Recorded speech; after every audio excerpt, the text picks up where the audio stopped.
Good afternoon, magandang hapon. Welcome to the sixth session of this year's PACMRI Masterclass series. PACMRI, or the Philippine Association for Communication and Media Research Incorporated, is a University of the Philippines-based non-stop organization that aims to advance knowledge in communication and media phenomena involving the Filipinos and the Philippines. Founded in 2019 by the University of the Philippines Department of Communication Research, PACMRI envisions a knowledge-based society that values, uses, and innovates communication and media research. PACMRI endeavors to promote the systematic study of developments, changes, and challenges in Philippine communication and media, to contribute to enhancing the competencies of local communication and media researchers in conducting and disseminating scholarly works, and to facilitate the engagement of communication and media research practitioners and institutions in Philippine society. The PACMRI Masterclass series, one of our flagship projects, aims to expound on the various philosophical, contextual, and practical concerns that inform and elevate the studies that we conduct. We at PACMRI hope that the series results in a vibrant and rigorous communication and media research culture in our country. This afternoon's Masterclass session is part of our ongoing collaboration with the University of Santo Tomas. Our colleagues from UST Department of Communication and UST Research Center for Social Sciences and Education will be sharing their insights on how theories are being imagined, reimagined, and put to action when interrogating our current social, technological, institutional, and cultural landscapes. So please invite your peers to join us. They can still log in and catch up. Before I forget, please check the resources page of PACMRI's website for the complete library of all our online masterclass sessions from 2022 up to 2025. So go check out www.pacmri.org for all our uploaded masterclass sessions, which are accessible for free, and you are all welcome to view and to share our content. Mabuhay ang pananaliksik at mga mananaliksik ng komunikasyon at media. Let us all have an engaging afternoon. Maraming salamat po. Good afternoon to the PACMRI team, to my fellow communication educators, graduate students, and researchers. I am John Acosta from the Department of Communication and Media Studies of the University of Santo Tomas. And it's truly an honor to be here in this masterclass under the theme Theorizing. This gathering reminds us that theory is not a distant concept or a fixed monument in our field, but something alive, something we continue to build, contest, and embody as Filipino scholars.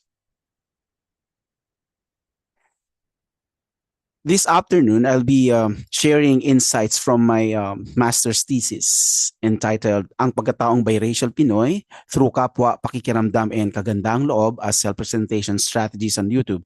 But more than revisiting the study itself, I'll use it as a springboard to reflect on a larger question. How do we, as Filipino researchers, theorize from our own ways of being?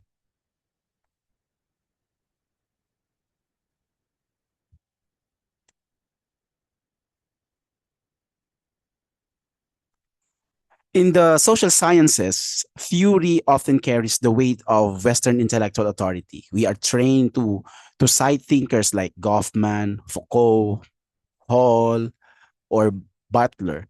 Their ideas shape how we frame identity, discourse, and power. Yet, when these frameworks are brought into the Philippine context, something doesn't always fit. The social worlds we move in are layered with its spirituality, kinship, reciprocity, and pakikipagkapwa. Our sense of self is never fully individual. It is relational, ethical, and often emotional.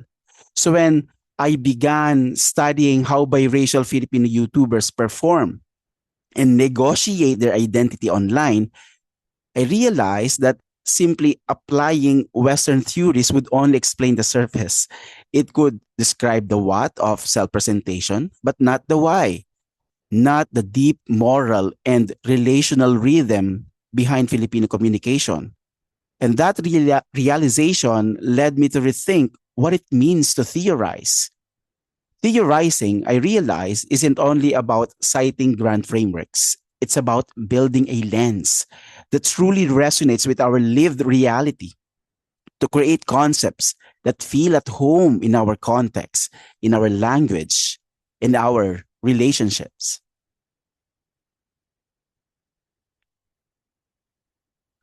So let me share where this journey began. So when I started my thesis, I was fascinated by how biracial Filipino YouTubers presented themselves to the public. And when I say biracial Filipinos, I was referring to the people with mixed heritage who often embody multiple cultural influences.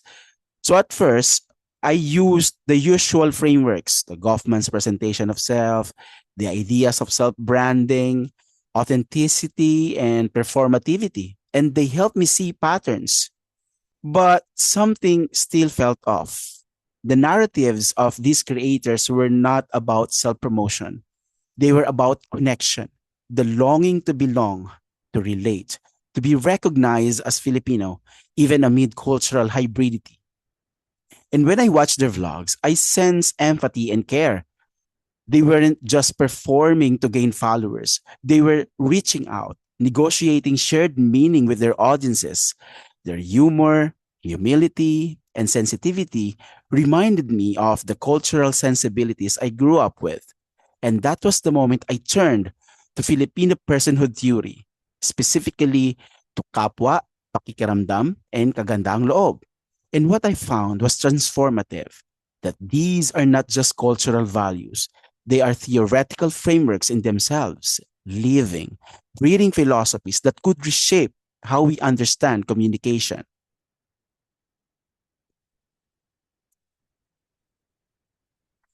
This leads to the first major angle of this talk, how communication theories must be adopted or built anew for the Philippine context. Imported theories often emphasize the individual self, the rational, autonomous actor who performs identity strategically. But in contrast, Filipino theorizing begins with relational being. The self exists not in isolation, but in the constant flow of relationships with others, with community, with nature, with the divine. And when we use kapwa as a starting point, communication ceases to be mere expression. It becomes what we call in Tagalog, pakikipag-ugnay, or the act of relating. The Filipino self is not a brand to be promoted, but a shared presence to be nurtured. And this simple shift from self expression to shared being is revolutionary. It challenges the hegemony of Western individualism and asserts that our ways of knowing and relating can generate theory, not merely illustrate it. So when I analyzed my data, I didn't just ask, what image are these YouTubers trying to project? Instead, I asked, what kind of kapwa are they trying to build? And that question opened doors to new meanings that Western frameworks could not capture.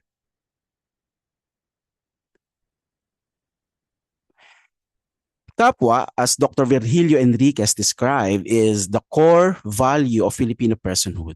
It is an ontological claim that the self and the other are fundamentally one. In digital spaces, kapwa takes on a fascinating form. The biracial Filipino creators I studied would often bridge audiences across cultures.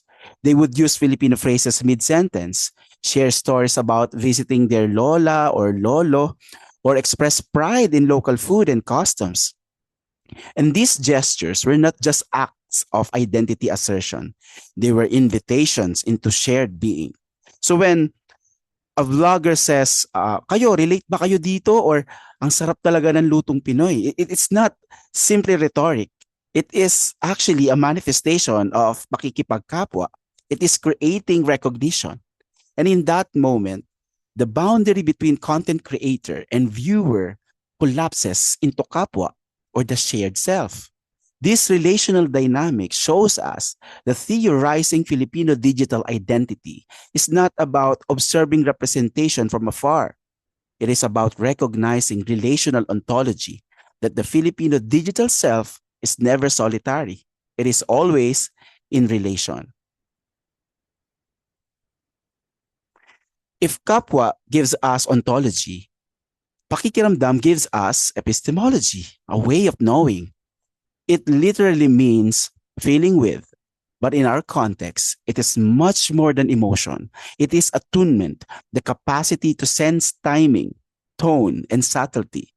In Western research, methodology is often procedural, surveys, coding, measurement, but pakikiramdam as method invites us to listen beyond what is said, to sense atmosphere, gestures, and silences. So when I watch my research participants' blogs, I notice moments when they pause before speaking about being half Filipino. And that hesitation itself was actually meaningful. It reflected a sensitivity to possible judgment, a negotiation of identity in a globalized online space. Through pakikiramdam, I learned that understanding emerges not from extracting data, but from empathic immersion. And this kind of theorizing values sensitivity over certainty, empathy over control.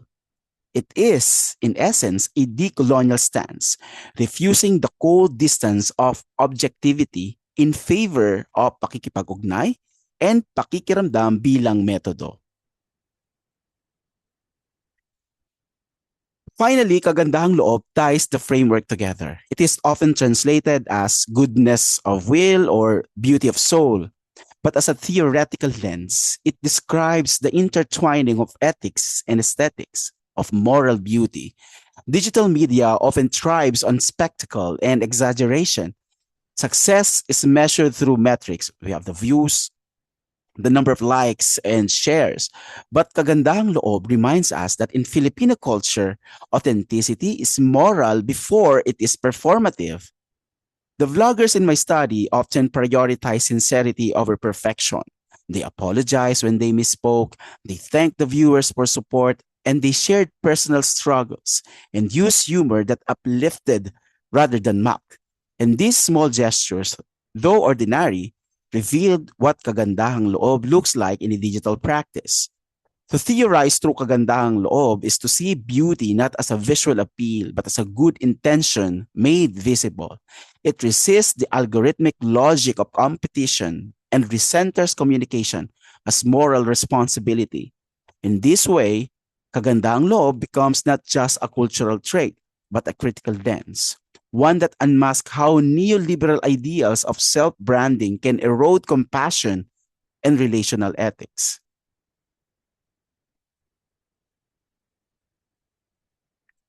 This brings us to the second major angle, how theories function as critical lenses to uncover ideology, power, and inequality. Filipino personhood theory, when applied critically, exposes the colonial residues that shape our media environments. For example, many biracial Filipino YouTubers navigate visibility politics. They are celebrated for embodying Western features, yet also exoticized as Filipino enough. And this kind of duality reflects how global algorithms still privilege whiteness, fluency, and cosmopolitan aesthetics. And these are what we call the remnants of colonial hierarchies. By reading these dynamics through kapwa, we uncover how digital spaces reproduce and challenge inequality at the same time. When creators express empathy, pride in local culture, or humility, they subvert the norms of self-centered digital celebrity. Their relational authenticity becomes a subtle form of resistance. Thus, Filipino theorizing is not just descriptive. It is, in fact, diagnostic because it reveals how structures of power operate and how Filipino values offer counter narratives of solidarity, sensitivity, and sincerity.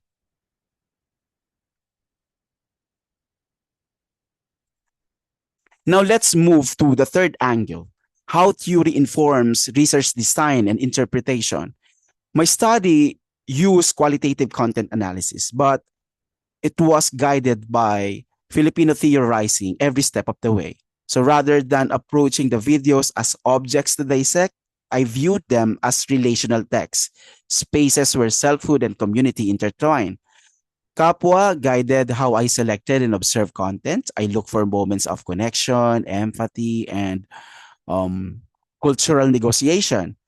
Pakikiramdam shaped my analysis. So instead of counting the codes, I attended to tones of sincerity, emotional cues, and moral undertones. And even though there were no interviews or direct interaction with the vloggers, pakikiramdam allowed me to sense intention, to feel what was being communicated beyond words. Thus, theory influenced method, not by changing tools, but by transforming how I use them with sensitivity, moral discernment, and respect for shared humanity. Filipino theorizing turned content analysis into an act of relational interpretation.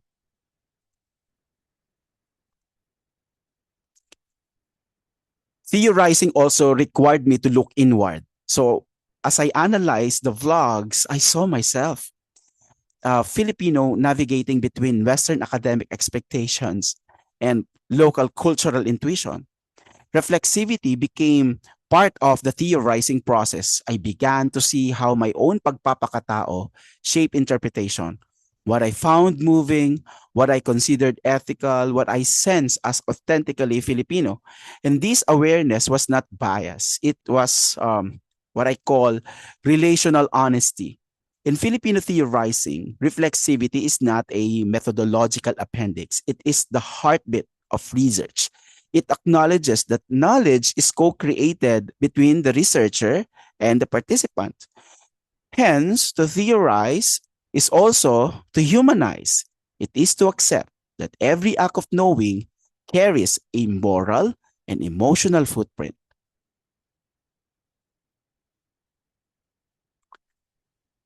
At this stage, theorizing itself becomes a decolonial act. To decolonize is not simply to reject Western theory, but to recenter our own. It is to recognize that Filipino thought, when systematized and critically engaged, is capable of generating theory, not merely borrowing it. So when we theorize through kapwa, we resist fragmentation. When we employ pakikiramdam, we resist indifference. When we embody kagandahang loob, we resist exploitation. Decolonial theorizing reminds us that communication is not just about transmitting messages, but about affirming shared humanity. In a world saturated with information, Filipino personhood teaches us that understanding begins with pakikiramdam, the courage to feel first and think later. Although this research was born within the halls of UST, what it advocates belongs to all of us, to every Filipino communication scholars who dreams of a more inclusive epistemology. PACMRI's work in nurturing research that reflects our collective identity aligns deeply with this vision. Theorizing from the Filipino self is not about isolating our scholarship. It's about contributing to a larger conversation, showing what Filipino thought can stand alongside global theories and not beneath them. So when we theorize from within our culture, we don't only enrich the academia, we as well heal the intellectual wounds left by colonial dependency. We reclaim our right to think, to feel, and to name our own realities. And we show the world that our stories, our values, and our relationships are valid sources of theory.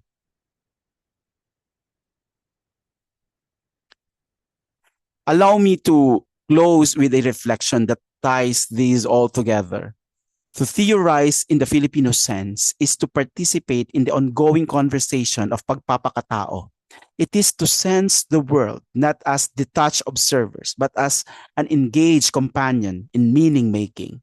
In Western academia, the theorist often speaks to be heard, but in our tradition, the Filipino theorist listens to understand.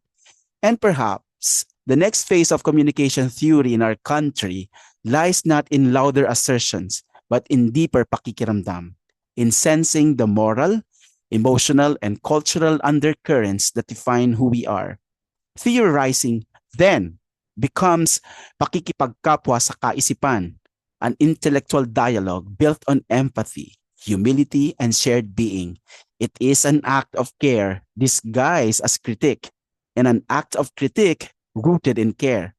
If we continue to theorize with that spirit, with kindness, courage, and kapwa, then we are not only advancing communication research, we are nurturing a decolonized imagination of what it means to be Filipino in thought, in feeling, and in relation. Maraming salamat po at magandang hapon sa inyong lahat. Thank you very much, Mr. Dionar. That was a very interesting way to theorize from within the Filipino self. Now, I know some of us may have questions, but I would like to remind everyone that questions will be entertained later during the Q&A portion. For now, let's move on to our next speaker. The second speaker is Miss Vea Estrada, who obtained her Master of Arts in Communication degree cum laude from the University of Santo Tomas. She is currently part of the teaching staff, of the Department of Communication of the UST Faculty of Arts and Letters, where she teaches Introduction to Communication, Communication Theory, and Research and Publication courses. Additionally, she is currently an academic researcher in UST's Research Center for Social Sciences and Education. She also has 16-year professional experience in the textbook publishing industry, particularly in Aviva Publishing House. Her master's thesis has been presented in local and international communication research conferences, such as the Asian Media Information and Communication Center conference in 2023, held in Indonesia, and the Communication Research International Conference 2023, and Popular Culture Association 2022 Online National Conference in the United States. Once again, we have Ms. Vea Estrada. Hey, good afternoon, everyone, and thank you, Ma'am Mariah, for that generous introduction. I'll just flash my slides. Okay. So, good noon again, everyone. My name is Vea from the Department of Communication, and allow me to share a little bit about myself. So, as earlier mentioned, for 16 years, I worked as a textbook editor, and once upon a time, I had a lifestyle I call H2O, home to office, office to home. I'm also a part of a church in Ortigas, namely Green Hills Christian Fellowship, or GCF, and it's located at the very heart of Ortigas Center at corner of Ruby Road, Garnet Road. Now, in our church, we have a certain shed outside where thousands of individuals pass by every single day. And those are bikers and walking commuters who travel along the streets of Ortigas Center to make their way to work or their homes or to exercise. And certainly, I think I'm not the only person who has or used to have that H2O lifestyle. And that makes Ortigas Center a bustling business district that hosts a diverse needs for its city dwellers, such as residents, professionals, entrepreneurs, students, and even tourists alike. And these thousands of individuals are also walking to shop or dine out or to visit parks or churches. So, Green Hills Christian Fellowship, being nestled in a very strategic location, responded to the call to reach out to those passersby or those or their neighboring city dwellers. So the question was of my church was, what if we use that space, we use the shed to reach out to the passersby? And that paved the way to the birth of what we call the shed ministry in our church, and from which this research is taking off. So I will now present to you the title of my research, Theorizing Church Spaces, a study of space and communicative practices as Green Hills Christian Fellowship Ortigas strategies for community outreach in Ortigas Center. Okay, why theorize at all, especially theorizing church spaces? Um, Viewing church spaces through the lens of communication theories to me is important because it emphasizes how something physically found in our environment is actually an active communicator of social products such as a sense of belongingness, interaction, and spiritual experience. And this communication progress moves beyond simply viewing space as a passive vessel and instead recognizes its proactive role in the overall message and mission of churches. Hence, for this study, I present to you the significance of my study. First one is its theoretical significance and spatial communication study. So I want to exemplify situations where communication theories meet modern day church practices and how these spaces serve as social products. Oftentimes, we see that in the realm of space, it is commonly dealt with by the fields of of architecture, fine arts, tourism, and even heritage studies. So this research aims to provide a communication perspective to the study of space. Space transcends its intended physical properties and purposes, and through the interpersonal sense making of the people who utilize it, it transforms physical spaces into social products. And this study aims to unearth how people who interact with public spaces can potentiate it to realize community initiatives and goals. Next one is contribution to religious and ethnographic studies. So I hope that through this paper, I can describe the catalytic role of communication in strategically achieving church goals and community partnerships, in particular, communication spaces. This is an entirely new study and an ongoing research. Lastly, is to give back to my community and my church. So I want to further show how religious institutions can strengthen efforts to cultivate certain advocacies like the ones found in our UN SDGs, in particular the 16th SDG, namely the peace, justice, and strong institutions. Okay, so now I present to you my research questions. I have two. The first one is, how is GCF Ortigas the Shed potentiated as a social space and a communicative strategy for reaching out to the Ortigas Center community in terms of the production of space triad. First is as a perceived space, second as a conceived space, and third as a lived space. Second one, how do the communicative practices in the shed, such as the interpersonal interactions and materialities, facilitate the following. First is the church to community engagement, and second is the achievement of ministry goals. For my theoretical framework, I'm using two, but for today, I'd like to focus first, since this is an ongoing study, I'd like to focus first on the production of space by Henry Lefebvre. Okay. And then I also have the diffusion of innovation theory. For my conceptual framework, I am proposing a triadic conceptual framework also, which mounts these three concepts. The first one is the church physical representation of space. The second one is the church purposive reforms of space. And the third one is the church present recreated space. Let me walk you through each one. First one is the church physical representation of space. In this concept, I'd like to talk about how a local church's physical space serve as an identifier. And here, spaces may or may not be walled. We're talking about the physical space here. And this space serves as a conceived space.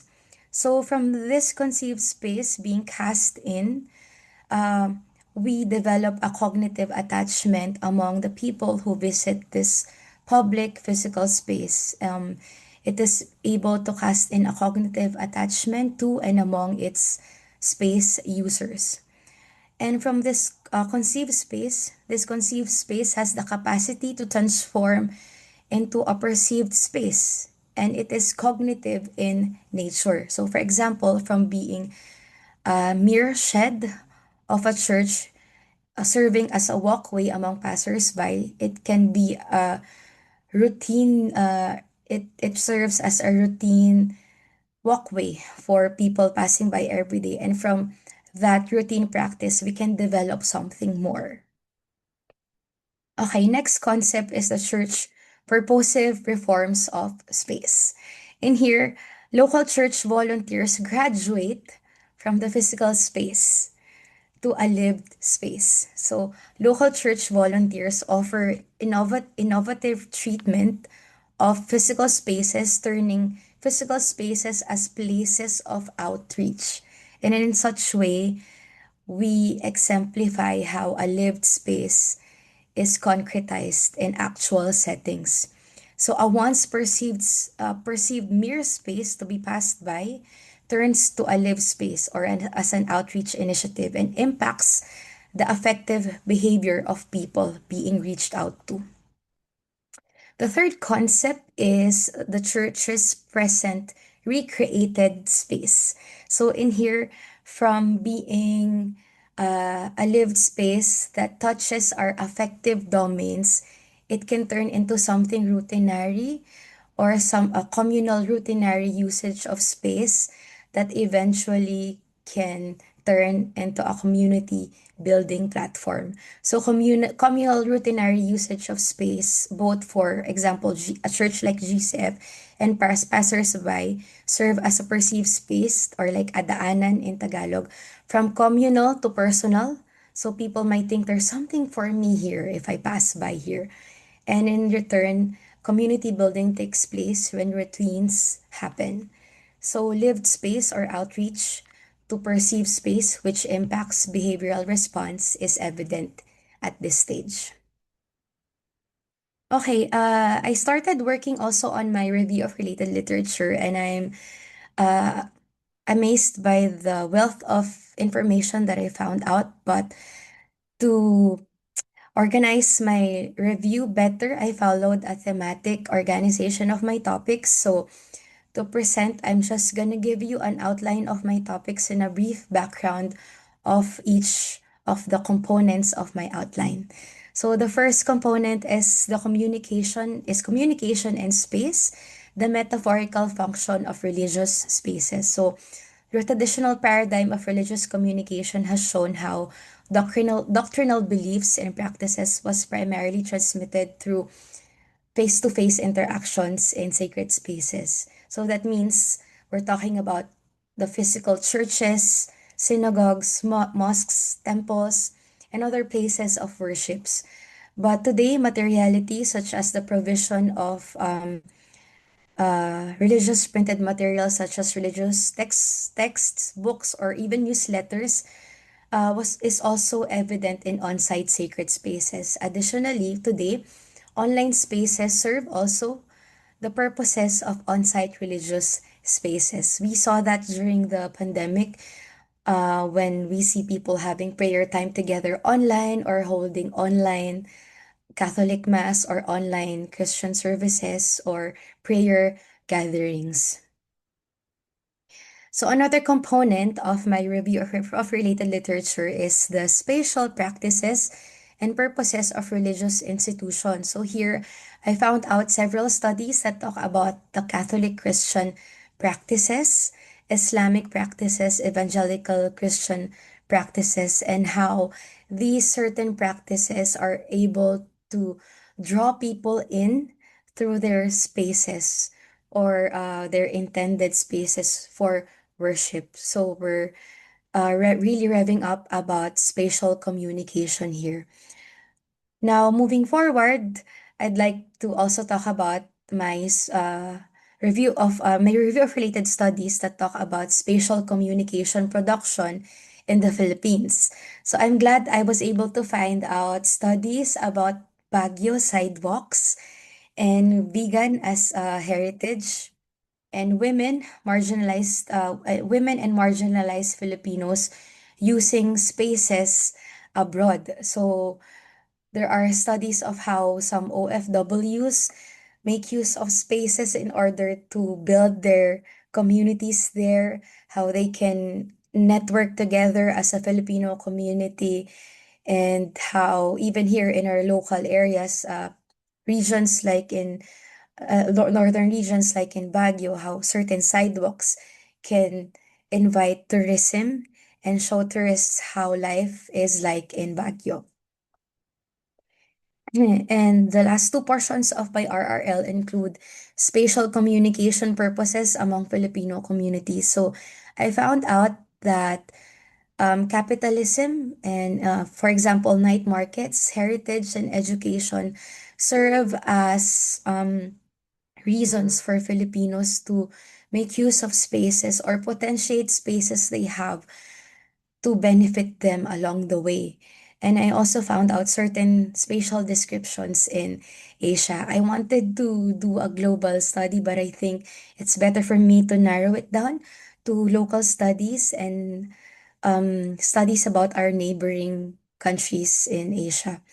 So, based on the RRL, a communication perspective often recedes to the background of architecture, fine arts, tourism, and even heritage studies in the scholarly attempts to enlighten the study of space.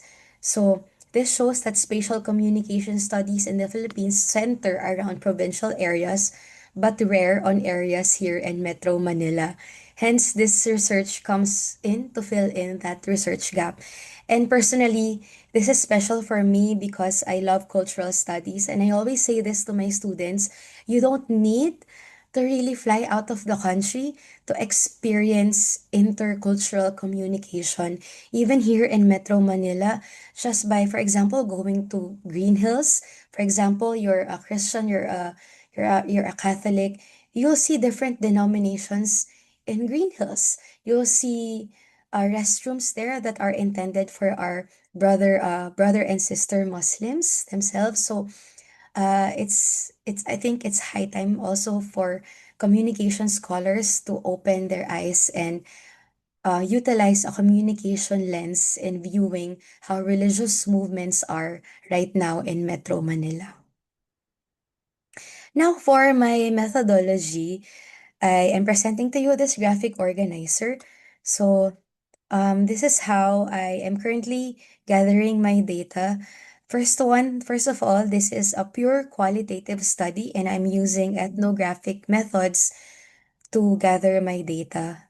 And mainly, um, I am, in terms of gathering information, I am doing volunteer work to the ministry and I am eliciting information also through FGD, uh, participant observation and documentation, and I'm also recording information. So for my FGDs, I plan to interview also or include church and ministry leaders and volunteers of the ministry. And of course, I'd like to be very much immersed in the ministry. So participant observation is what I'll do. But at the same time, I am observing a certain research positionality since I'm also a member of the church. So it's been a really intentional time of following ethical considerations to withhold any biases, and at the same time wear a researcher's hat when I'm at the field, but at the same time following certain church policies when I enter the research site.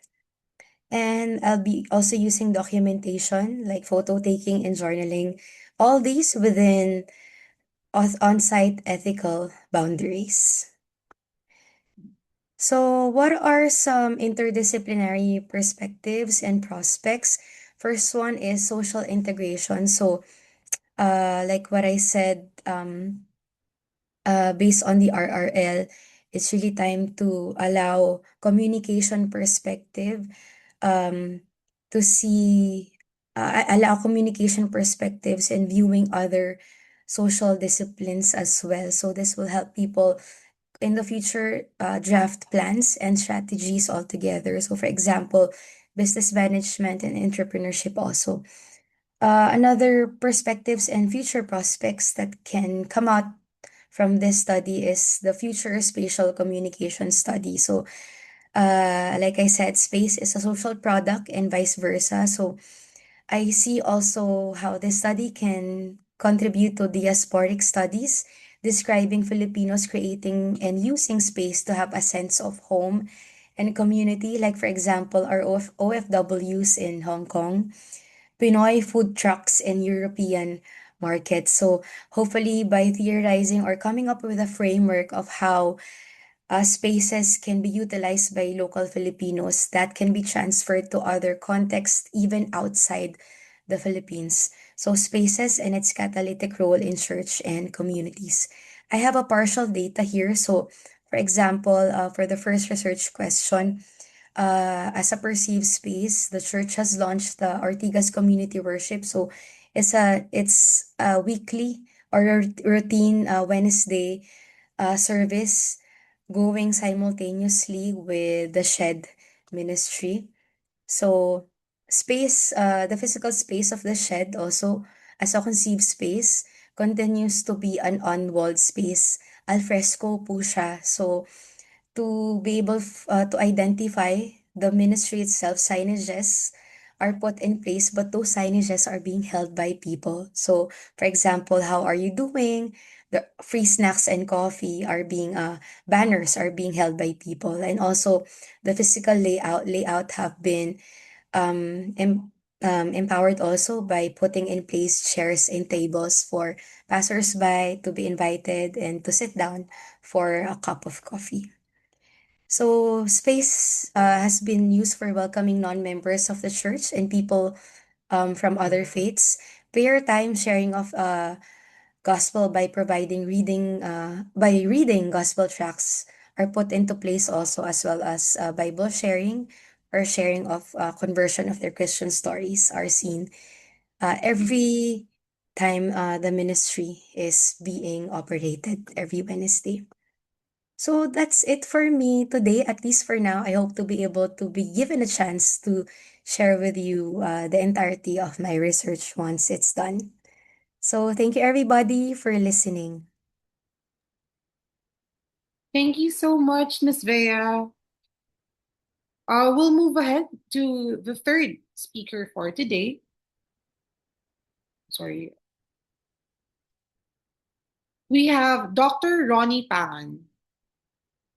Dr. Ronnie Pangan, PhD, is a faculty member of the Department of Communication and Media Studies of the Faculty of Arts and Letters, also at the University of Santo Tomas. Dr. Pangan possesses more than 30 years of corporate leadership in areas of sales and marketing, complemented by 12 years of educational experience. He specializes in the instruction and research of topics related to marketing and visual communication. His vision encompasses not only equipping students with the essential skills required to become proficient communicators, but also fostering the attributes of globally competitive leaders, all while upholding the ideals of the Mastian tradition. He consistently encourages students to refuse mediocrity, to aspire towards higher standards, and to endeavor to become the most exceptional versions of themselves.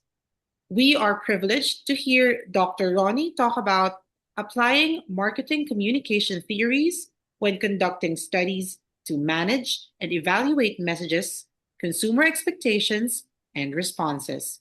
Ladies and gentlemen, Dr. Ronnie Tan.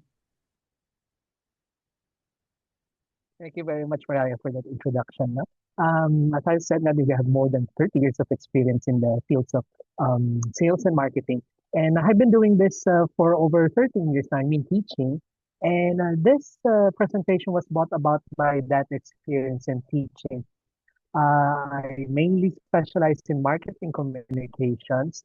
And when it comes to theories, I've seen that students are very, very limited to their choices of, and I've been doing research for some time that there are several marketing communication skills being utilized that should be utilized. No? So this presentation was inspired by that experience. No?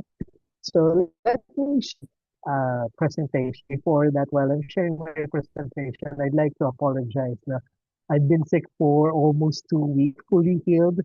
Sometimes my voice gives out now, but if you hear me cough, it's because of my throat. So the title is Applying Theories when conducting studies to manage and evaluate messages, consumer expectations, and responses. But my presentation is more than that, more than that. No. So let me explain this to you guys. So this is a very short abstract that I made. So this analysis looks at how marketing communication theories are used in research. For example, how to control and formulate and test messages for your consumers. And then we also would like to control customer reactions and their expectations as well.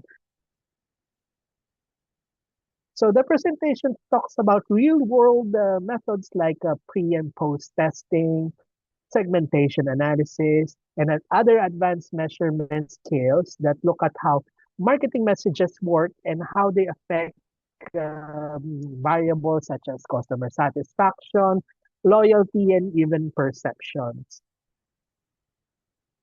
So this presentation, I hope, would provide actionable insights for my marketing communication students and the people present here in this presentation.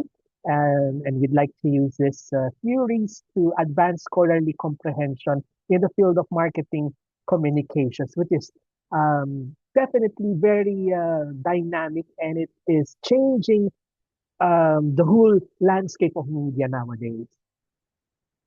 So I broke this presentation into contents to make it easier for us to understand.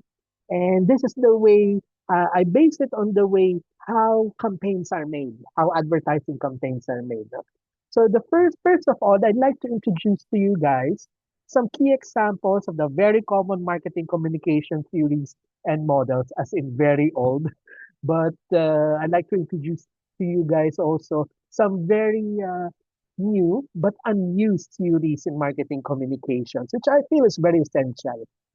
The second one is actually, I think, one of the most important steps in marketing communications, and that's how to segment and target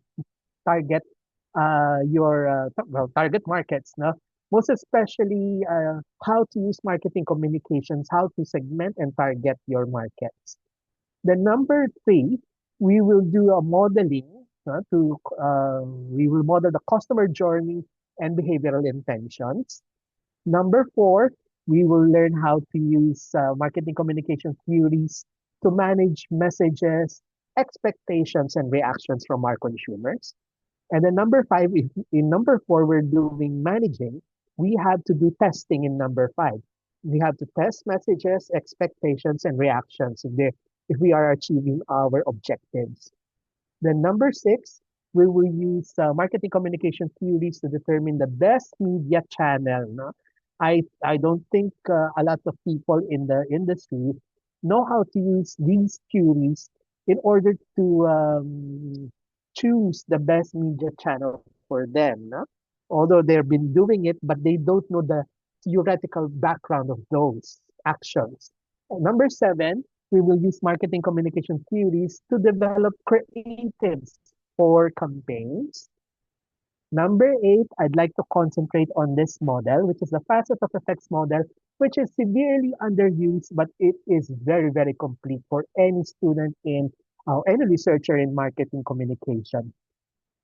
So a very short introduction. There are theories out there, especially those that that are integrated, and there are customer-centric models providing structured frameworks for managing and empirically testing the effectiveness of message, as well as customer expectations and reaction. So these theories will guide us both in the design and in the evaluation of our communication strategies to optimize customer engagement, satisfaction, and brand outcomes. So in this first segment of my presentation, I'd like to share with you guys some key examples of marketing communication theories that I see students, my research students using all the time, but there are other options as well. No? So these marketing communication theories provide a structured way to understand and guide how organizations interact with all of our audiences. So there are several foundational and widely used theories to shape both research and practice in the field. The thing about marketing communication, it's not only practical, but it should be grounded on theoretical as well. And this is something I'll be discussing today. So the very, very, very first and very, very old model that I see students use all the time is the AIDA model. No? So it describes the stages a consumer passes through before making a purchase.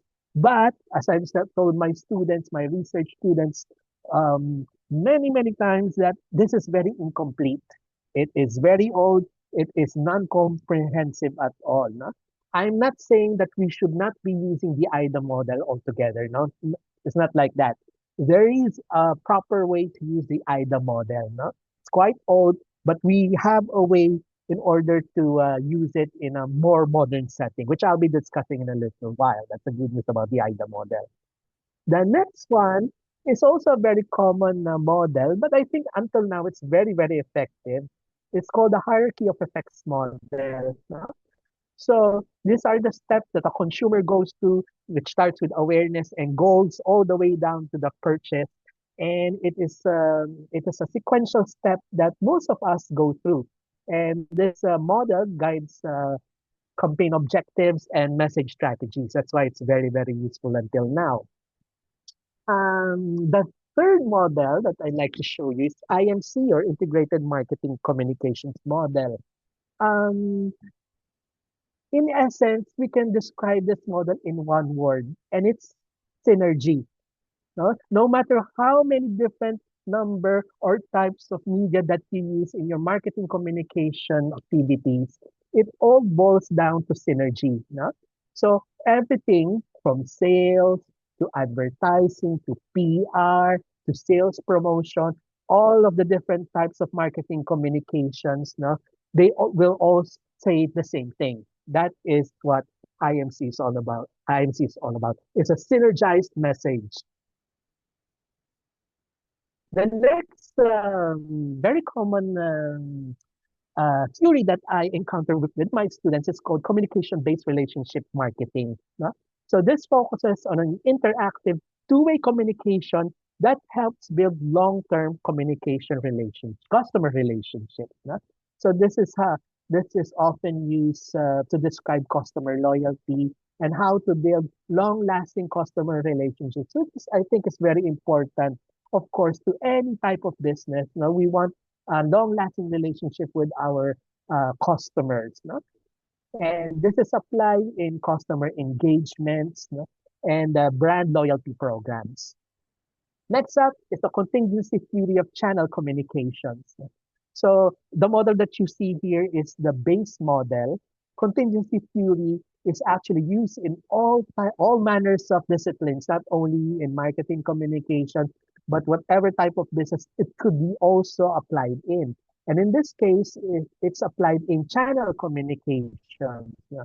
This proposes that communication strategies should match channel conditions, like, for example, the structure, the climate, the power for optical outcomes. So we use this model to determine what are the best channel or the best media to use in certain types of marketing communication activities. Next one, if you can observe, this is the updated model of the IDA model. Thank you. It's been updated. And this is called the Ice Dust Love and SIVA models. So IDA, right now, we add here stages like search, love, hate, or sensibility, dated model of the IDA model, IDA model, which is more complex. No? So this is used a lot in social media marketing.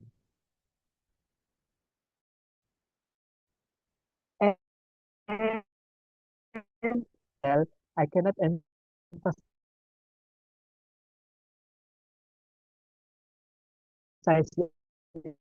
important presentation.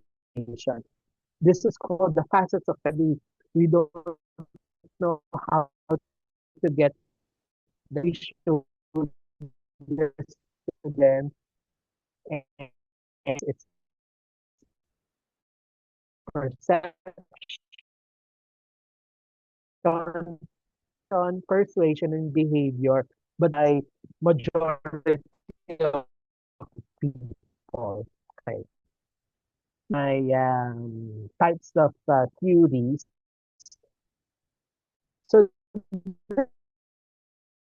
this perception theories, uh, all types of you call this,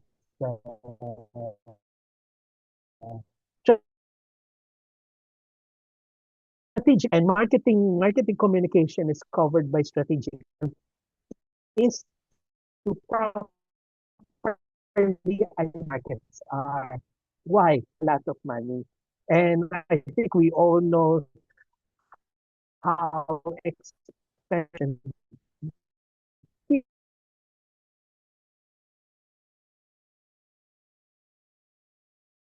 here is.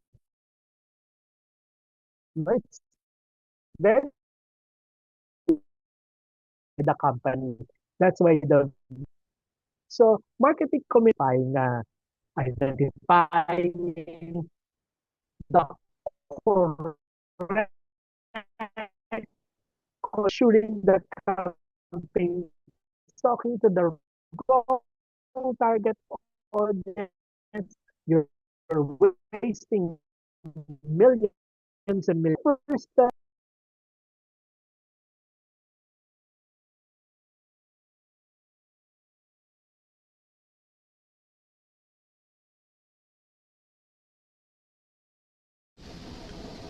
I guess all of us is experiencing internet connection problems right now.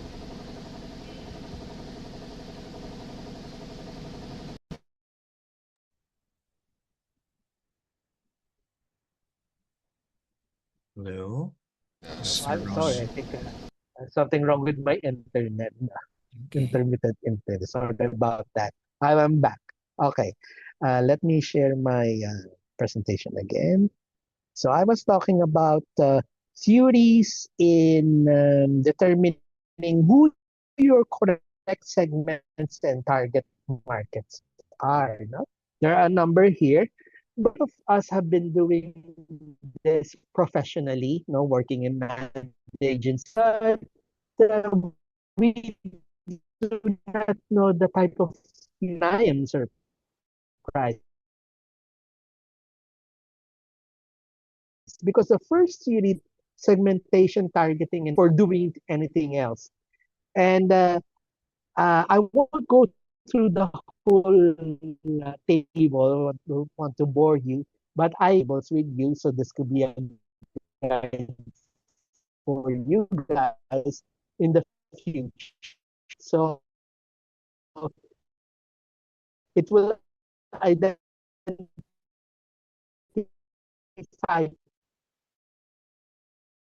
and then you select to those particular segments and G. And then the next theory we have market. How do we segment the demographic, psychographic, Excuse me, sir, Dr. Ronnie. variable? Excuse me, sir. We all, yes, It may help a little po if you would turn off your video. It takes less bandwidth po. Thank you. yes.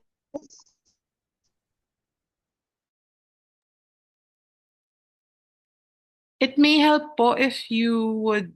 Ay, thank you.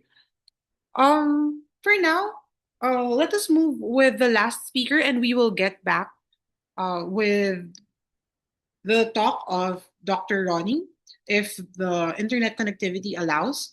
But for now, I would like to introduce the last, but definitely not the least, speaker for today, Mr. Ray Francis Kilantang. He is a communication scholar, an educator, and researcher currently serving as a faculty member and research fellow at the University of Santo Tomas. Kilantang is the proponent of the human AI interaction outcomes model, or the first communication theoretical framework that systematically describes the dynamic, interactive, and feedback driven nature of human AI communication. This model integrates human machine communication, social exchange theory, dialogue systems, and computational feedback models, positioning feedback as the central regulatory mechanism in human AI interaction while addressing system adaptation, user trust, and ethical governance. Francis's research focuses on human AI communication, critical cultural studies, multimodal discourse analysis, and applying Zizekian psychoanalysis and ethical literary criticism to contemporary media phenomena. Kilantang's publications contribute to interdisciplinary discussions on AI integration in education, cultural critique, and media ethics.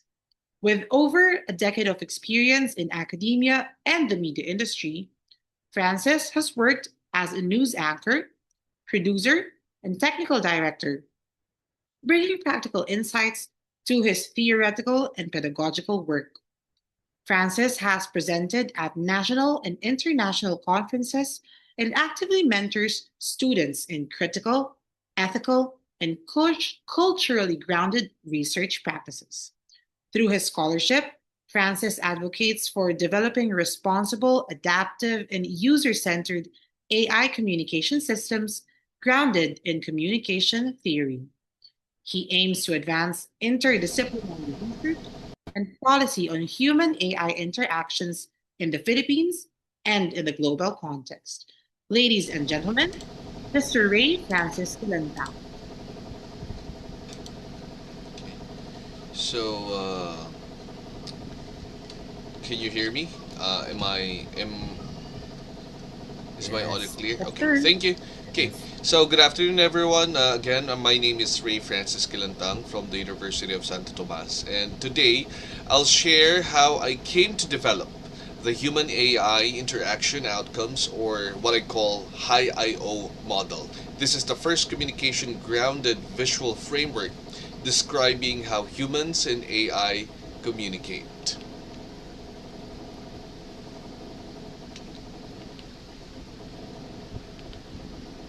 So this talk is about how a teacher who never intended to become a researcher somehow ended up theorizing the human AI communication. So I'll be honest, I didn't start with a heart for research. Like many academics, I took my master's degree for the hope of permanency. Research was a requirement and not really a calling. I was happy teaching. I loved the classroom, the students, the conversations. But I didn't see myself writing papers or attending conferences. Then then something unexpected happened. Curiosity took over. So even before I was drawn to research, I was always fascinated with theories. I understood that theories describe our reality, and in the philosophical sense, they define what is real. In communication, theories aren't just abstract models, they're lenses that help us understand why we connect, miscommunicate, communicate, persuade, and empathize. I realize that to study communication is deeply to study the way we make meaning. Research, however, found me through a mentor, through Dr. Lulu Reyes, someone who invited me to join research conferences. That small act of encouragement turned into something transformative. I began writing abstracts, attending conferences, and presenting papers. Seeing what other scholars were doing opened my eyes. I realized research wasn't about fulfilling requirements, it was about joining a global conversation. And that conversation changed how I saw myself as an educator and scholar. Attending international conferences also gave me perspective. I noticed that Asian scholars often approach research with deep contextual and cultural grounding. Meanwhile, global North researchers are often the ones cited, lauded, and seen as the theorists. And I asked myself, why? My conclusion was simple. The global North produces theories. They build the frameworks that we later use or critique. If we, as Filipino and Asian scholars, want to shape global knowledge, we must also be creators of theory, not just adopters. Then came November 2022, and ChatGPT was publicly launched. Like everyone else, I was fascinated. I played with it, tested it, and eventually became obsessed with how it communicates, how it functions. I asked myself, what is really happening in this conversation between a human and an AI? When I searched the literature, I found studies on human computer interaction, and I also found the genre of human machine communication, but no explicit communication model describing the process. And that was my eureka moment. If no framework exists yet, then maybe, I thought, I should create one. So the idea became this: the Human AI Interaction Outcomes, or HI-IO model, now published in Human Machine Communication, a Q1 Scopus Index journal. The HI-IO is the first communication grounded visual framework that systematically describes the human AI communication process. Its heart is feedback, because communication, whether human or machine, is an adaptive loop. Feedback allows AI to learn and humans to interpret, trust, and adjust. So I drew from several traditions, including human-machine communication, social exchange theory, dialogue systems, cybernetics, and computational feedback models. The result was a framework that treats human AI communication as a dynamic, iterative, and relational process, not just a transactional or transaction of data. So the HI-IO model shows a continuous cycle. Humans send input, AI processes and adapts, outputs are interpreted through evaluations, humans respond again through the loop, and AI systems improve their dialogue systems through the feedback loop. This loop keeps evolving. Each exchange changes both the participants, the human's understanding, and the AI's pattern of response. The model reveals that human AI communication isn't linear or one directional. It's recursive, contextual, and co creative. This visual mapping fills a theoretical gap because before High I/O, we didn't have a communication model that truly showed how humans and AI influence each other. But theory must live beyond the page. So I've begun applying the high I/O model in several research directions. First, using social media sentiment as a form of high I/O feedback to understand how public discourse shapes AI system learning.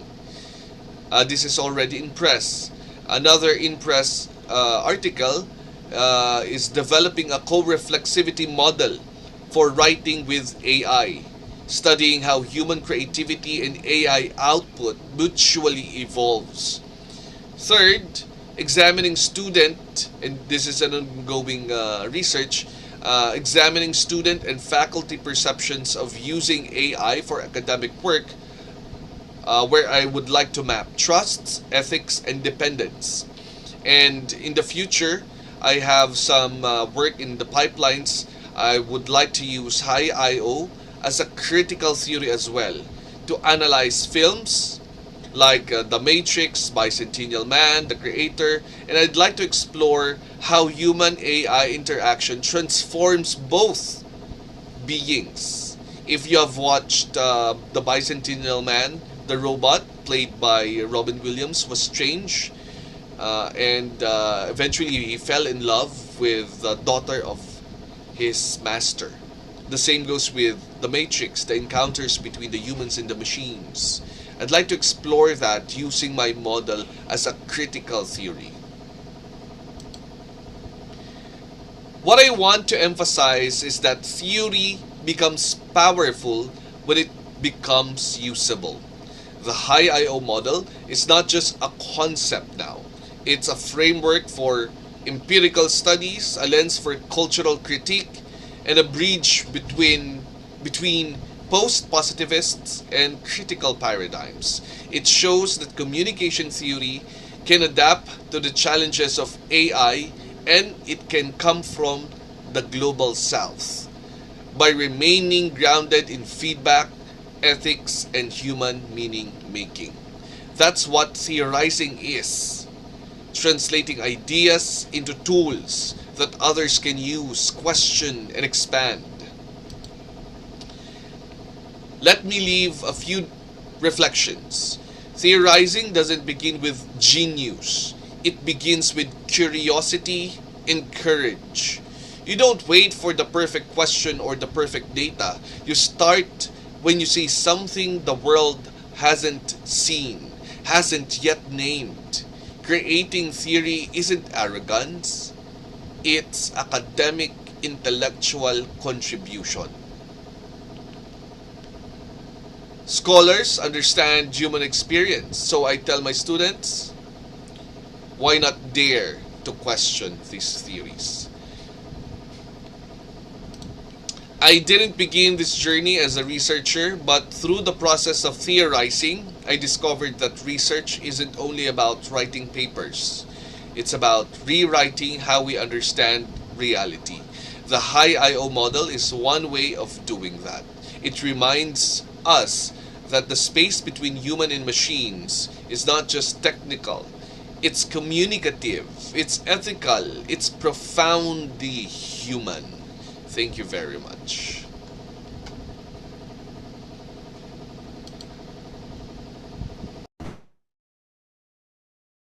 Thank you very much, Sir Francis.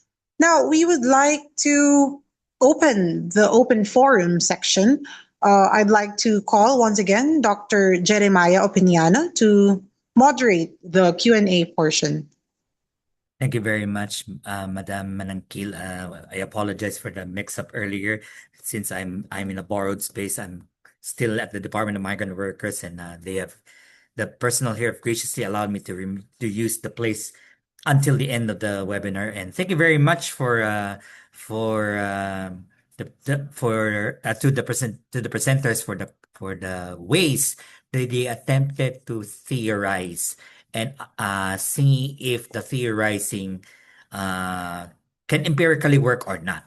And I think one of them kind of said that yes, like any type of research output, theorizing is a way to elicit conversations.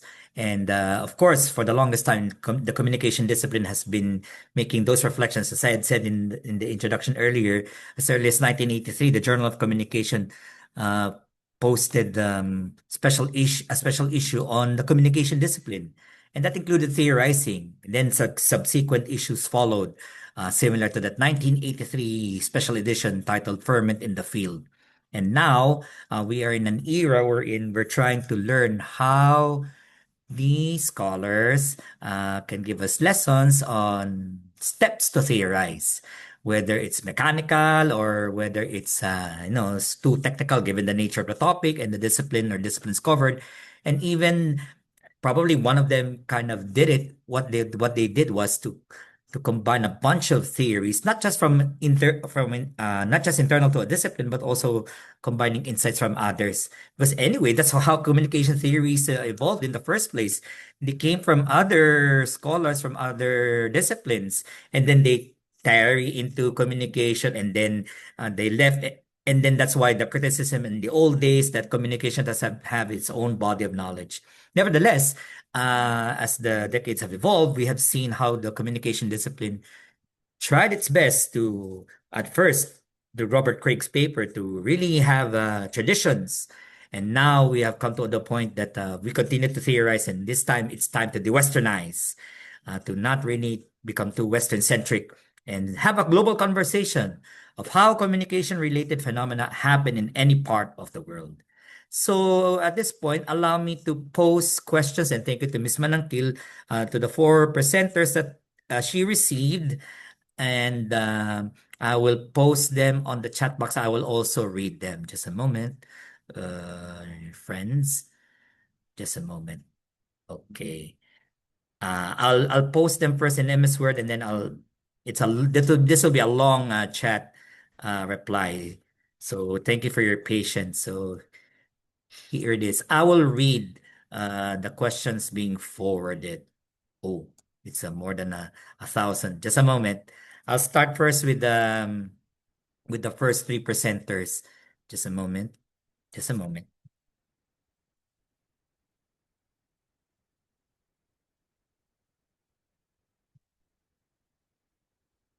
Okay, so I'll read the questions for Dr. Pangan. The first question would be, do we already have sophisticated communication models that evaluate the effectiveness of message content, platform usage, and omni-channel strategies? I hope I read this word right.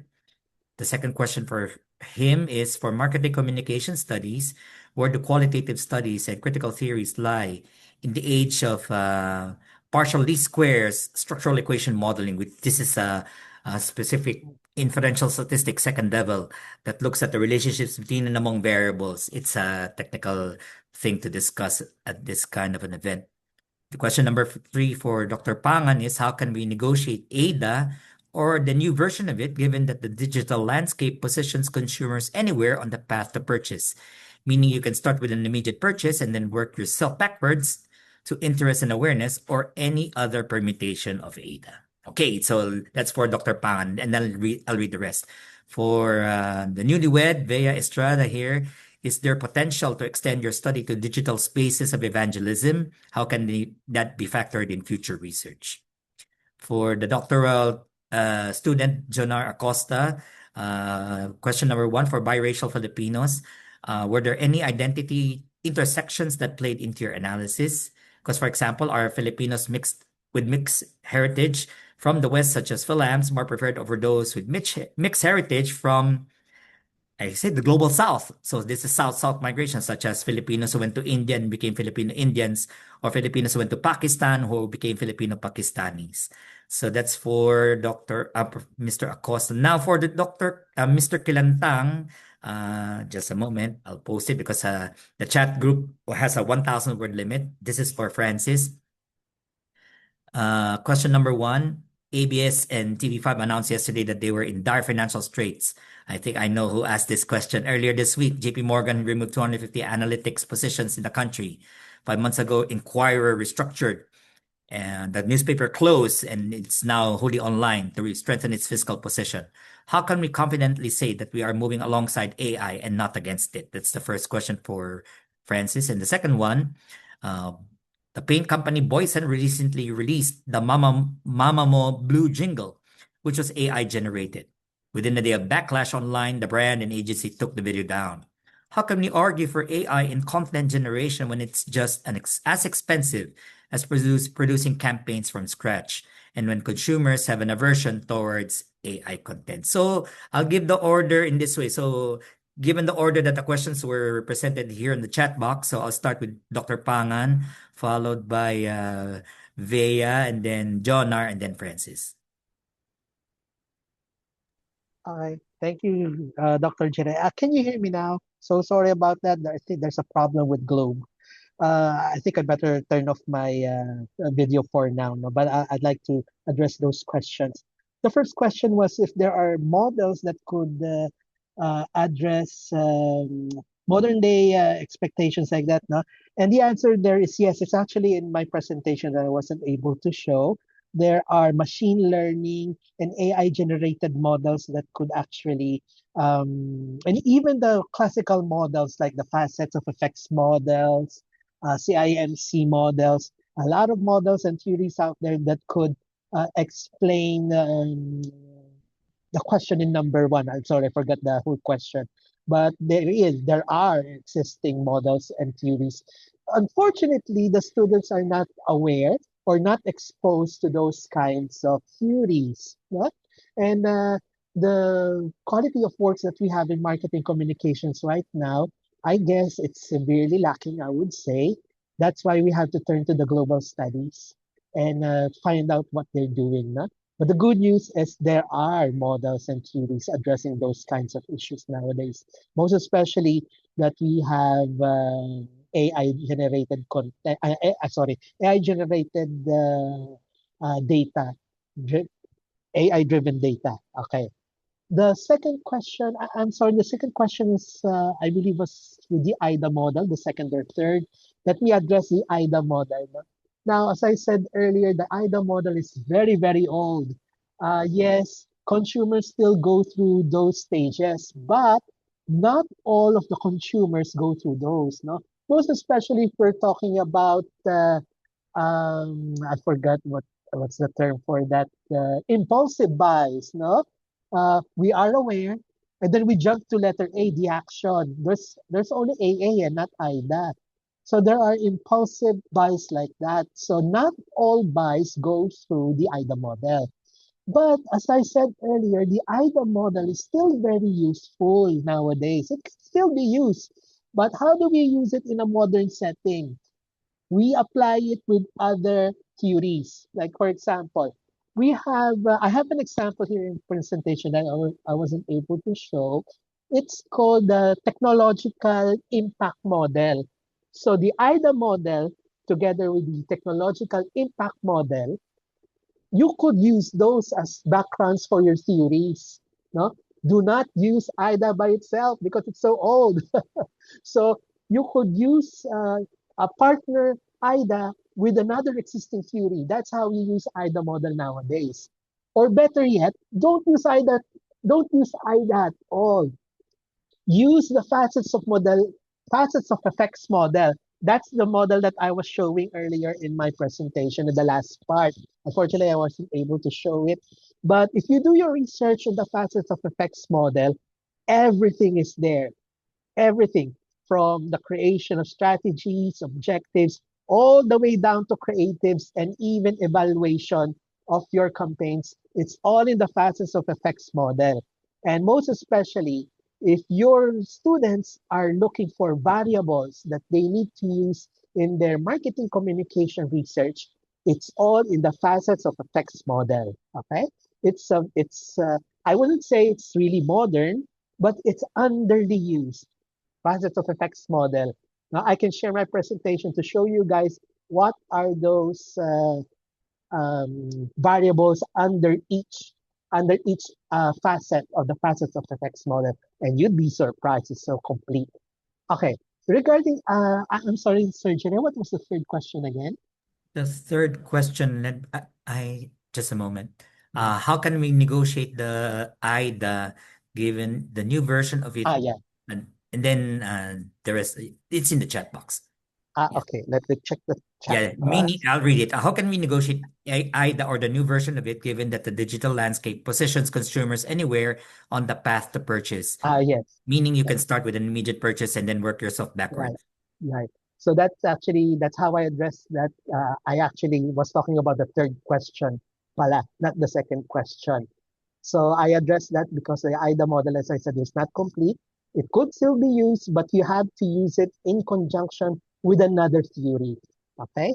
The second question here for marketing communication studies, where do qualitative and critical theories? Okay. Where do qualitative and critical theories lie in the age of PLS and SEM? Okay. Marketing communication is not purely quantitative. No, it's not purely quantitative. Why? It's still important that we have a qualitative side. Why? Because in quantitative, it just describes the relationship. It does not give us insight. The insight, which is really very important for marketing people, they can be seen in the qualitative side. For example, if we're developing a new product and we have a budget for 3 new colors for the product, you cannot do that. You cannot find that out in a quantitative survey. No, you can do that, for example, in a quali instrument like FGD. No, that's how you do that. Use an FGD to find out what are the correct colors or what are the new product features that the market is looking for and they want. No, so qualitative is still very very important in this sense. No, it also explains well. Usually, in market researchers like us, what we do is we use the quali side. We use the quali side in order to back up our results in the quanti side. No? So quanti first and then quali first. So that's very normal. But if you ask me, there are several ways to use quali, and because the research, I mean the surveys, they don't have the richness of data that the quali side has. No? So it's still very important to use that, as I said, for new product features, the messages that you bring out there, it cannot be answered by survey. It could only be optimized using qualitative means. So qualitative really has a big share still in market research. We cannot do without it. It's still very important nowadays. I hope I answered that question. All right. Thank you, Dr. Pangan. Vea, if you're ready to answer the questions, your turn. Thank you. To answer the question, is there a potential to extend my study to digital spaces of evangelism? The answer is yes. In fact, I have two game plans to materialize my answer. The first one is using an extended methodology. Let me flash my screen to you. So I also, if I'm gonna expand my study, I also plan to make use of this data gathering method, showing us both on-site and online methods. So I'll be using unstructured interviews or kwentuhan, documentation also. Okay, I use this methodological framework during my master's thesis. So you see there a COVID-19 safety measure implemented, but I think no more right now. But I'd like to focus your attention also on the lower portion, namely getting elicited data and archival data. So as I browse through the social media pages of my search, I also saw content that talk about the ministry. So I think those data can be gathered to help me further the framework and expand my paper as well. So in terms of theories, I think using Henry Jenkins' participatory culture can help me expand this paper as well to digital spaces of evangelism. That's all. Thank you. All right, thank you, Mrs. Estrada. Mr. Acosta, you're next. Okay. Can you guys hear me? Okay. Yes. All right.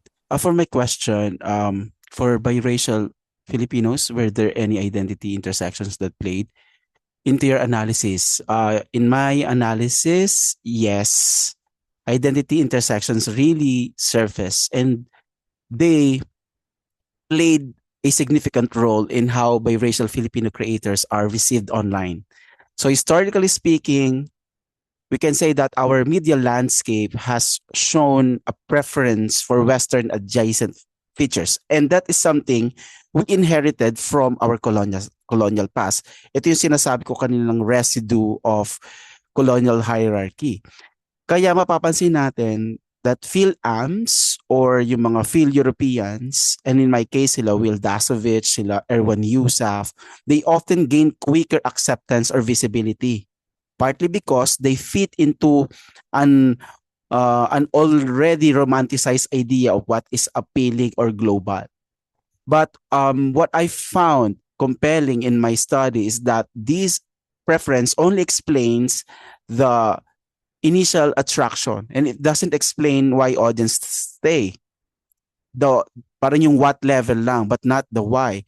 So why they gauge consistently, or why certain creators develop a very local communities. And when we look deeper into their content, and this is where Kapwa becomes very useful, we will notice that the more significant factor is not actually the racial mix, but the relational qualities that they embody. For instance, itong mga creators na to, they exemplify yung konsepto ng pakikiramdam, yung sensitivity to their audience, emotions, and context. They tend to form stronger bonds. They listen, they adjust, kasi meron silang push and pull struggle between their cultural orientation. They respond in ways that they feel genuinely considerate. And creators like these biracial, they show kagandang loob or a kind of moral generosity. They create a sense of trust that goes beyond entertainment. So this is not just about performance. This is about being honest to their culture. You see it in how they talk to strangers. Sometimes, di ba, if you notice yung mga vlogs ni Will Dasovich, kahit nag-struggle siya in speaking sa Filipino or Filipino strangers, di ba, he tries to speak the local language pag nagta-travel sila, and how they collaborate with other Filipino content creators, and even how they handle criticism. So yes, we cannot deny that colonial preference still shapes initial visibility. But what I would like to emphasize is that in my thesis, the visibility is not the same as connection. They are totally different concepts. Connection is relational. And Filipino audiences, lalo na tayo mga Filipinos, we love connections.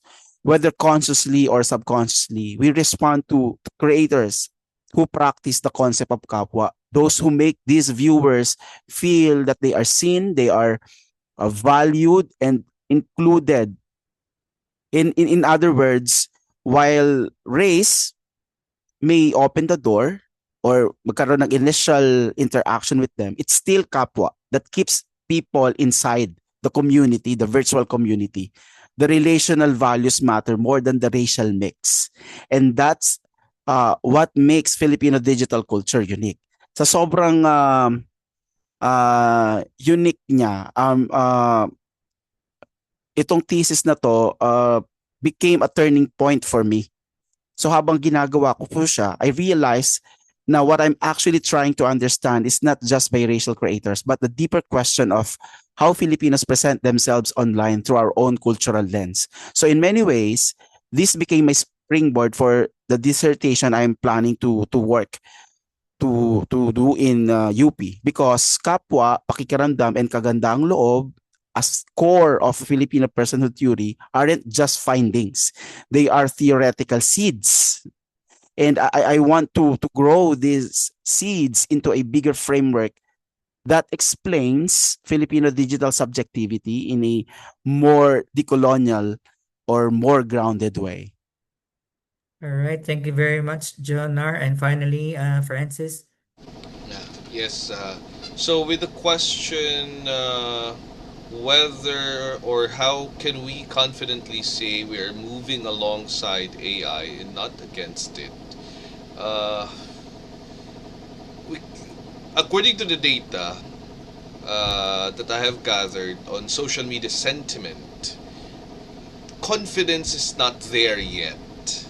Okay, the result is neutral, actually, more neutral. So social sentiments or social media sentiments usually categorize sentiments by positive, neutral, or negative, and the resounding sentiment is neutral. After that is positive, then negative. So with that, we can conclude that even the perceptions of people in social media are still not yet there. They're not yet decided whether they feel good about it or not. Majority of them. So does it mean that we are moving towards or alongside or against AI? I believe we have no choice but to move alongside it, because that's technology. It's like saying 20 years ago that we should move against the internet. We have no choice but to move alongside that development as well. So it's just a matter of time. You also mentioned that producing contents are more expensive using AI. I believe it's no, it's not more expensive using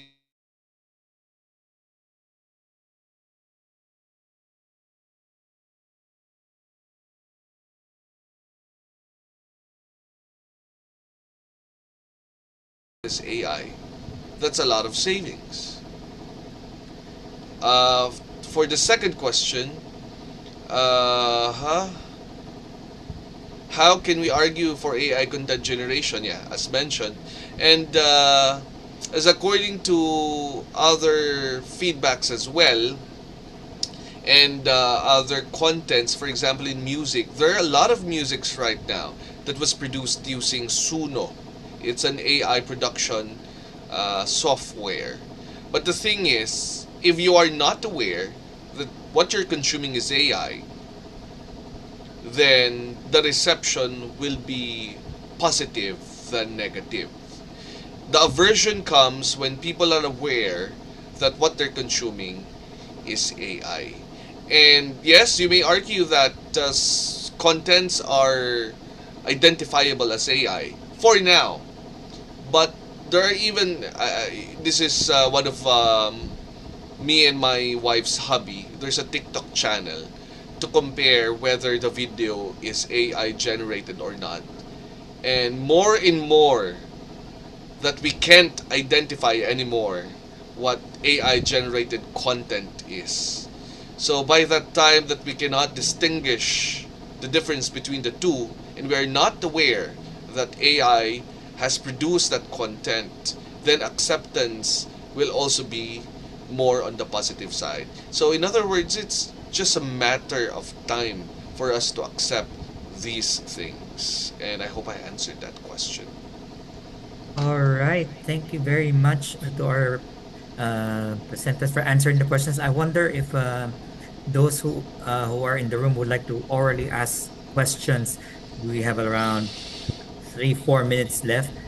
In the group chat, there's an interesting academic discussion here, but you can just read them. But I wonder if people in the room may have their own questions, and you can just turn on the mic. I can accommodate, I guess, up to two orally. Anyone? Anybody? Okay, it seems that people are shy in the room. Are Any you brave sure? souls?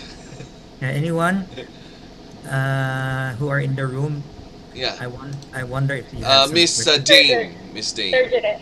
Yes, Yes po. Ako may question po ako. yes, Dane. Yes, good afternoon po. So my question is addressed to Sir Francis. So about AI po. I'd just like to ask for your opinion kasi there has been this news from New York Times. So they reported ChatGPT talking to people and then encouraging their parang mysticism beliefs, Yeah, no? Tapos, psychosis. yes So, po. ChatGPT interaction tends to develop psychosis dun sa mga tao. No? They encourage thinking that are not necessarily true. Is that what you're saying? Yes po. I'd just like to ask for your opinion on that phenomenon po and what makes ChatGPT parang behave like that towards the people. Thank you po. Yeah. I cannot answer for the developer what makes ChatGPT susceptible to psychosis inducing phenomenon compared to other models. But I believe the developers already addressed that, and also there we need further studies on that. Perhaps the users already has psychological disorders or tendencies that harbors these psychosis tendencies that was only amplified by their usage of ChatGPT. So, kailangan din natin pag-aralan yan. Pero, it's not saying na isang bahala lang natin yung nangyari na psychosis dun sa tao. We need to be careful. Actually, that's one of my call sa academes, that we are the one to teach this in the academe setting to our students, not outside. Kasi the thing is, natatakot tayong gamitin siya sa school eh. Pero we should adopt it because in the academe, doon matututunan ng tao, ng estudyante, yung pag-use ng AI responsibly and ethically. Outside, hindi niya matututunan yun. Ang matututunan lang niya is practical use. No lens of ethics, no lens of morality. May follow-up question lang po. Sure.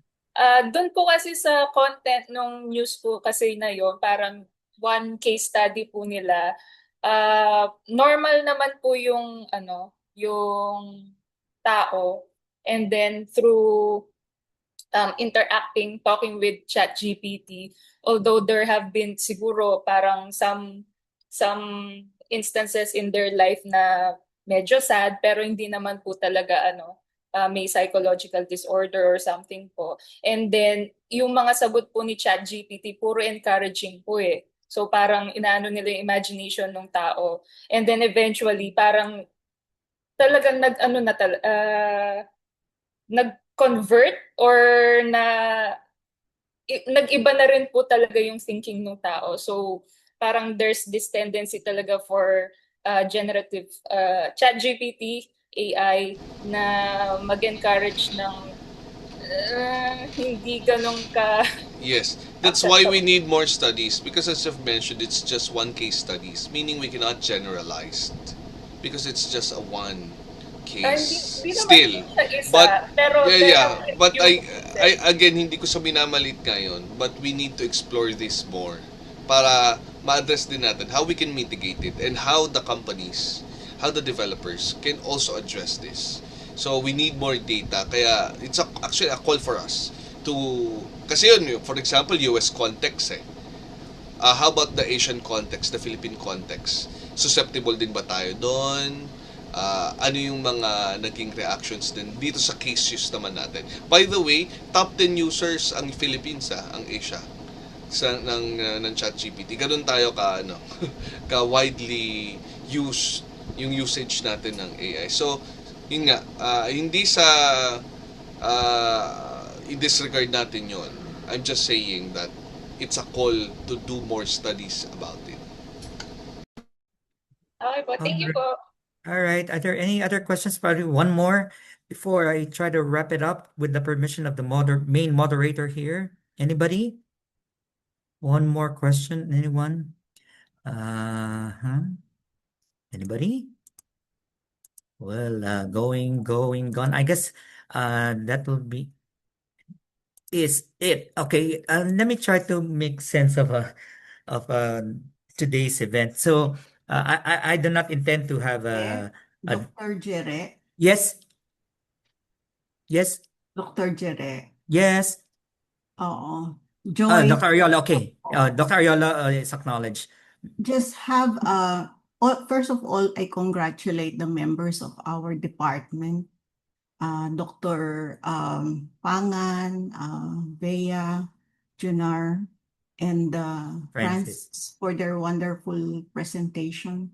They have under your guidance in RCSSED, no, and these are really very good takeaways also from their previous work in the graduate school, no, and they wish to extend the research toward, in fact, other disciplines such as cultural studies, anthropology of communication, etc. No? So when we say theorizing, since the topic is theorizing in action, communication research, there is somehow a what do you call this?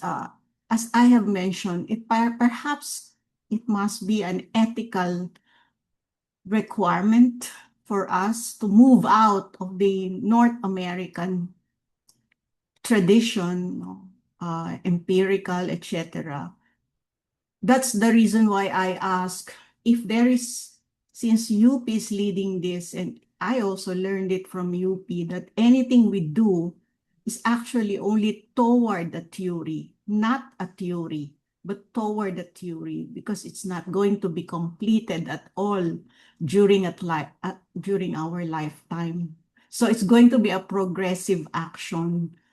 Somebody else will continue working on the theory. And so what would be our stance today? Is it to move out of that inherited tradition, or should it be a hybrid, or should there be a framework for perhaps acknowledging the tradition and at the same time decolonizing, no? Because we're very good at that. So that's the reason why in PACMRI, perhaps we can have some kind of I don't know if it can be called a manifesto or something, to guide the researchers of the future or current, that this is the direction we are heading to, and this will finally produce a Filipino communication theory,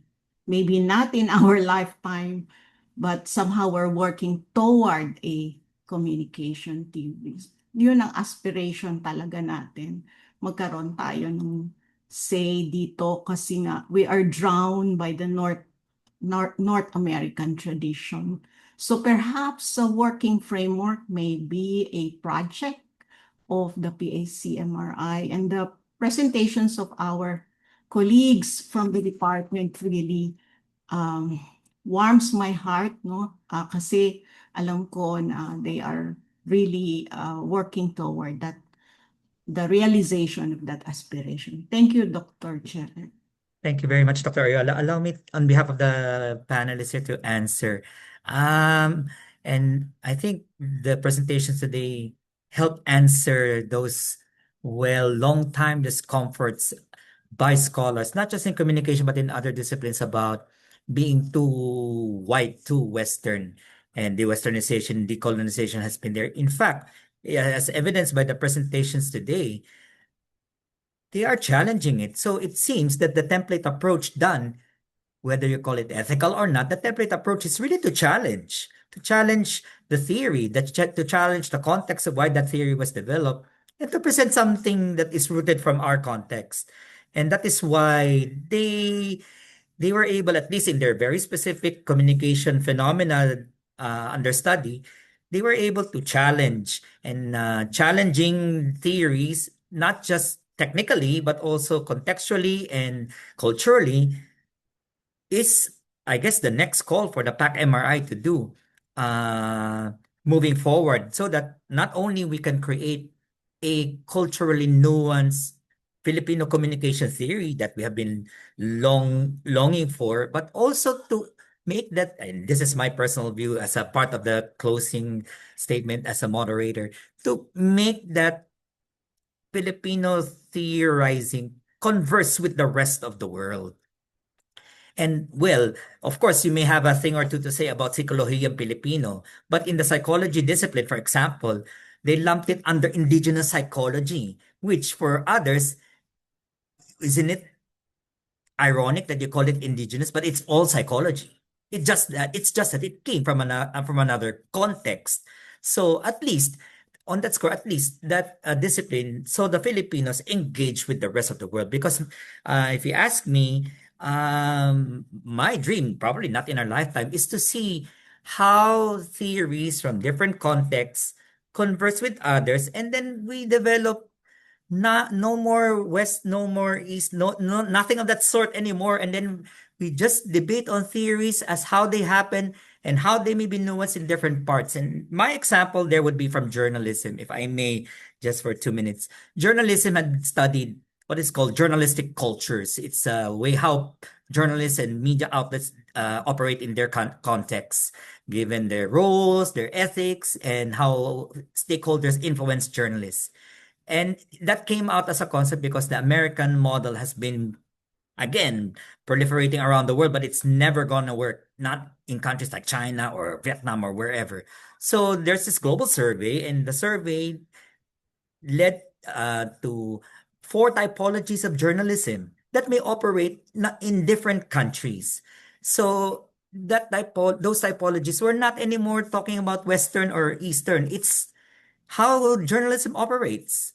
So hopefully, I don't know if other disciplines had tried it, but hopefully that is an example of how the communication discipline can learn from, so that on the one hand, you can converse. On the other hand, we can develop our own and say, this is how Filipinos communicate. This is how we do journalism or marketing and what have you. And I hope that the PACMRI will learn the lessons from this webinar and see how, number one, how can we operationalize the development of Filipino communication frameworks? Number two, if I may add, what kind of how can we instruct in our classrooms how to theorize? Because it still seems to me, a trial and error affair. Yeah, it's a trial and error affair. But at the same time, we Filipinos are still looking for, step one, step two, step three. At least in some of the presentations here, they showed how. And probably the PAC-MRI can devise a module on how they do it. Because in some other disciplines, for example, tourism, they're providing steps on how to theorize, and they are learning from other disciplines too. And probably another way to help develop a Filipino communication theory, like how communication theories have developed in the heyday, is to learn also from other disciplines and see how they can contribute to the enrichment of our discipline. And I hope that this webinar was able to impress upon everyone that while theorizing is a scary affair, scary in the sense that it's so technical, it's so highfalutin, you wonder if it will be applicable practically.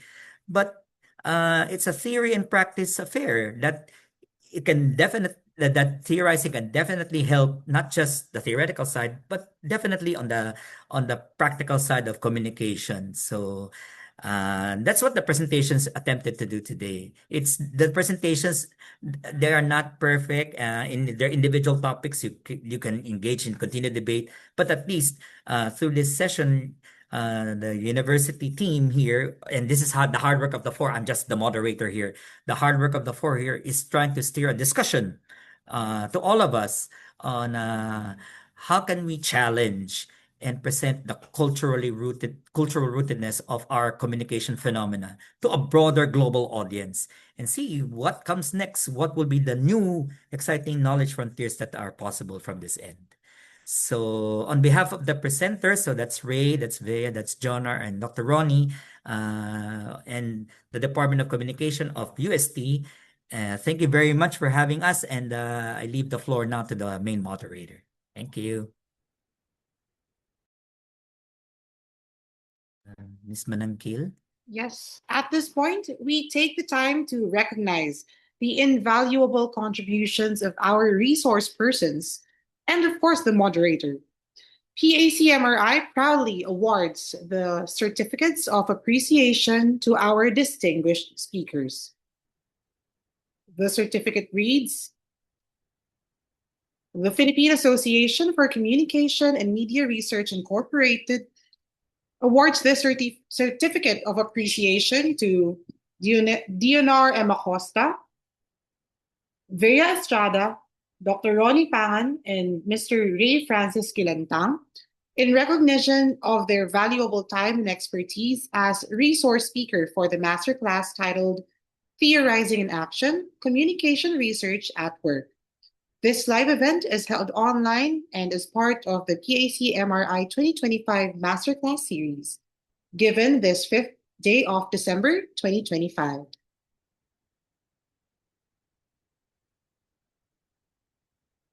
And to close our program, I now call on Assistant Professor Noel Sajid Murad, the PACMRI Director for Research, for his closing remarks.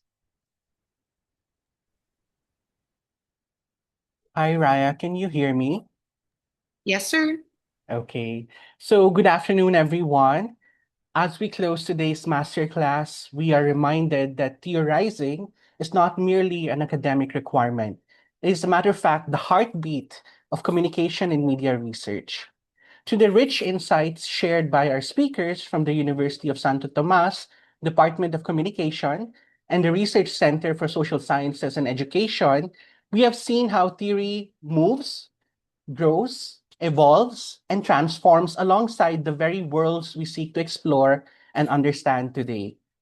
Today's presentations reveal the many pathways through which theorizing comes alive. We witness with Sir Francis's talk how new models can illuminate uncharted spaces such as human-AI communication, helping us grasp emerging relationships between people and technologies. We heard from Sir Jonar how decolonial perspectives reclaim Filipino personhood as a powerful lens for understanding digital identity, thereby grounding scholarship in local histories and experiences. With Doc Ronnie, we saw how marketing and communication theories guide the design and evaluation of messages that shape everyday decisions.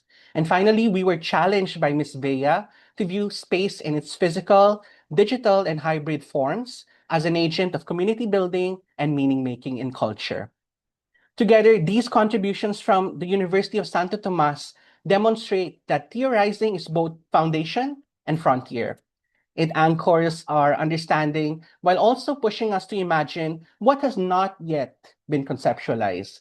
More importantly, they show to us that theory is not an abstract exercise. It is a living practice, one that equips us with critical, empirical, and practical tools for examining how humans navigate technologies, cultures, institutions, and each other.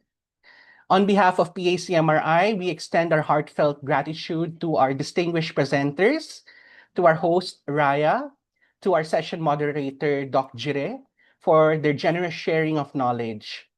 Special thanks to Dr. Joyce Ariola, the current chair of the UST Department of Communication and the former PACMRI Director for Research, for graciously accepting to collaborate with us for this last session of the 2025 Masterclass webinar series. We have also noted your suggestion po to kickstart a work-in-progress research framework, or at the very least, an agenda for the future research direction of communication and media studies on Filipinos and the Philippines. Thank you as well to our institutional partners for joining us, and to our participants for your curiosity, engagement, and thoughtful reflections throughout the session. May today inspire us all to continue theorizing boldly, rigorously, and creatively. As communication and media researchers, we are not only interpreting the world, we are shaping the very frameworks that help future generations make sense of it. So on behalf of PACMRI, maraming salamat for joining us. We hope that you will renew your PACMRI membership for 2026 so we can continue learning from one another in avenues like this. Have a great day ahead.